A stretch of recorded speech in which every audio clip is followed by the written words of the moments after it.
Наверное, это самый сложный вопрос, на который я всегда думаю, как ответить. Это невозможно объяснить. Вот есть понятия, которые выше слов, и выше понимания, и выше объяснения. Сказать, что это поток, скорее это поток, который идет сверху. Я не выдумываю, я не стараюсь подобрать слова. Я сажусь и записываю. Записываю в течение 2-3 минут. Это вот самое лучшее. Если мне нужно написать на какую-то тему определенную, да, я буду сидеть, думать, и мне не понравится в конце.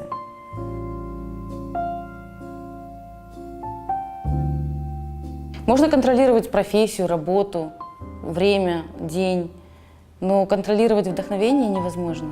Поток невозможно контролировать. Он или есть, или его нет. Это так же, как божественная искра в человеке. Талант, он или есть, или его нет. Вот. И есть много людей, которые считают себя поэтами, художниками, творческим человеком, но при этом творческими людьми, но при этом в них нет искры.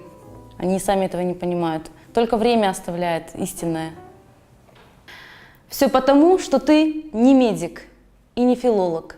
Там у одних бывает скальпель тонок, а у других язык. Певец порой срывается на крик. Художник тонкой кистью рвет холсты. Но все они не ты. Все потому, что ты не плотник и не учитель. И гвозди тонкие в себя вобьешь мучительно. И тонкость воспитания детей тебе чужда, как нарисованные брови. Ты не писатель пламенных историй, и никогда с собою нет зонта. Но капли тонкие унылого дождя тебе лишь ощущение живого.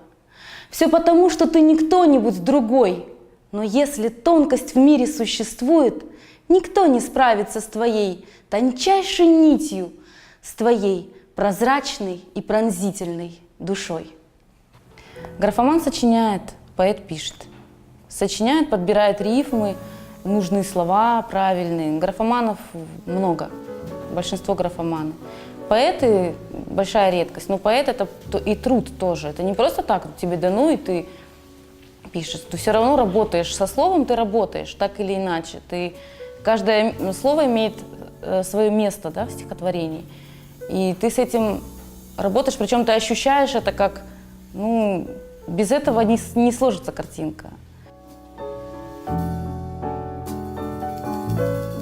Пишу на 2 языках, но начинала я писать на русском языке, так как у нас нет системы образования такой, чтобы дети с детства знали родной язык. Конечно, дома мы старались, разговаривали, и родители, и бабушка с нами жила, но все равно русский язык оставался приоритетным, потому что мы на нем обучались в детском саду и в школе. И сейчас мне очень сложно писать на родном языке. Я стараюсь изучать сама. Может быть, недостаточно стараюсь, может быть, просто времени не хватает или какие-то другие факторы, которые можно в оправдании себе приводить. Но все-таки русский язык приоритетным является. Хотя я очень стараюсь, я и хочу, и понимаю, что надо писать на родном языке, но все же вот так. Қырым қызы олсан, юрегин дениз, көзлерін ешіл, табиатын ава кебі денішік, тербиен yüksek, ақылың етер аңламақ, яшайыш олды, бетерден бетер. Ах, менің қырымым, ағырта юрегім, мен сені хутармасам, хутарыр енді кім? Қырым қызы олсан, еліне бір қылыч, Тураджан қырының үстінде, юхла ерім тынч, қарғалар уча, санки ватаным оларға да бір, Қырым қызы олсан, өміріңде ағырдан ағыр. Зрители – это прежде всего глаза, в которые ты смотришь. Когда я начинаю читать, я думаю, что они думают обо мне в этот момент, какие чувства у них просыпаются, и понимают ли они, что я им говорю. Но чаще всего обратная реакция есть, то есть обратный обмен энергией, обмен какой-то теплотой, которая идет от них. Я питаюсь, и происходит круговорот. Мне кажется, что поэзия, как искусство, она должна очищать душу, как любое искусство. И для чего поэты вообще в Крыму? Есть один у меня знакомый, не буду называть имени его, он мне говорит, ну, я очень далек от этих мероприятий, которые вы проводите, мне очень сложно где-то выступать. И я у него спрашиваю, в чем тогда смысл твоего творчества, если ты не несешь просвещение, если ты не приходишь и не пытаешься людям показать вот светлое, ты не пытаешься их очистить, ты не хочешь делиться с ними тем, что ты творишь. Для чего? В чем смысл тогда? Ты для себя пишешь или для кого ты это делаешь?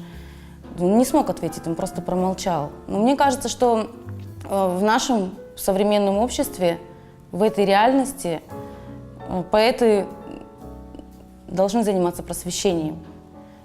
В духовном смысле. Это то, чего не хватает, света не хватает.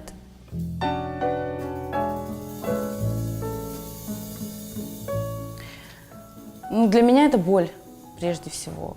Наверное, это в генах, это в крови, ощущение болезненная любовь. И с этим ничего нельзя поделать. Хоть я и говорю в одном стихотворении своем, что «Ахламадан йох файда», все равно плачешь, когда пишешь, все равно, когда думаешь об этом, плачешь. Потому что бабушки плакали, прабабушки плакали, и все через слезы, все через боль. Это, наверное, просто такой нерв, который пульсирует в каждом крымском татарине. И тем более пишущий человек, он еще больше это ощущает. Творящий человек, он в 1000 раз больше чувствует вот землю свою, свой народ, людей, которые здесь живут, историю, которая была. И даже могут видеть, наверное, будущее в какие-то моменты. Будущее, которое, не знаю, не хочется говорить, что оно плохое, но мне страшно иногда думать об этом.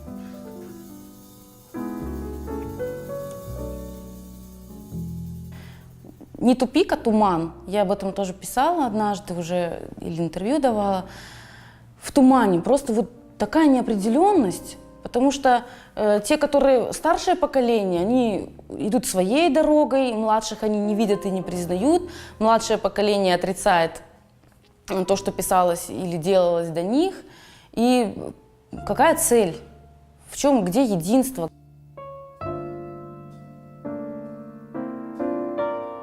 Нужен лидер, наверное, вот. Не хватает людей, которые повели бы за собой вот так в искусстве именно. Не в политике, не в национальном движении. Здесь у нас все в порядке. Я имею в виду культуру. Вот в культуре нет какого-то вот центра, ядра, которое могло бы вокруг себя объединять. Все вот в разные стороны, лебедь, рак и щука, тянут. Не хватает лидеров, мне кажется.